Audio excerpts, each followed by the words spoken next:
Mutual fund सबके लिए सही नहीं। ऐसा क्यों? अगर आप भी एसआईपी करते हैं तो जरूर जानें। टीवी, रेडियो, ऑनलाइन और सोशल मीडिया के जरिए म्यूचुअल फंड सही है का स्लोगन हम सभी ने जरूर सुना है, लेकिन क्या वाकई में म्यूचुअल फंड सभी के लिए बिल्कुल सही है? इसका जवाब है नहीं। म्यूचुअल फंड सभी के लिए सही नहीं है। अगर आपका लक्ष्य छोटा है या उम्र अधिक है तो म्यूचुअल फंड सही नहीं है। बाजार में मौजूदा गिरावट के बाद कई लोगों का म्यूचुअल फंड का रिटर्न 3 साल बाद भी निगेटिव हो गया है।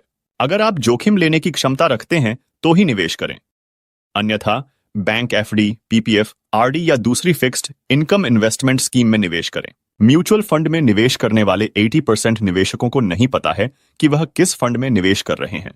उसका फंड मैनेजर कौन है? पूछेंगे तो बोलेंगे कि एसआईपी कर रहे हैं, जबकि सिप एक जरिया है म्यूचुअल फंड में निवेश करने का। इसलिए म्यूचुअल फंड में निवेश करने से पहले जानकारी जुटाएं। किसी की सलाह पर सुनी सुनाई बातों पर निवेश न कर दें। म्यूचुअल फंड में सही फंड का चुनाव करना बहुत जरूरी है। ऐसा नहीं करने पर नुकसान उठाना होगा। लोग अक्सर सोचते हैं कि जो फंड अभी सबसे अच्छा प्रदर्शन कर रहा है वही उनके लिए सही रहेगा, लेकिन हर म्यूचुअल फंड स्कीम अलग होती है। अगर उस स्कीम का इन्वेस्टमेंट ऑब्जेक्टिव और रिस्क प्रोफाइल आपकी जरूरतों से मेल नहीं खाता तो वह फंड आपके लिए सही नहीं है।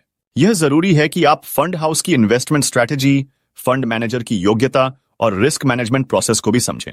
एक ही कैटेगरी में अलग अलग स्कीम्स का प्रदर्शन अलग हो सकता है। सही स्कीम चुन लेना ही काफी नहीं, निवेश के बाद स्कीम का परफॉर्मेंस समय समय पर जांचना भी जरूरी है। समय समय पर देखें कि क्या फंड आपके लक्ष्य के अनुसार चल रहा है। अगर नहीं तो उसमें बदलाव करें। अगर ये 5 काम आप कर सकते हैं तो ही म्यूचुअल फंड में निवेश करें।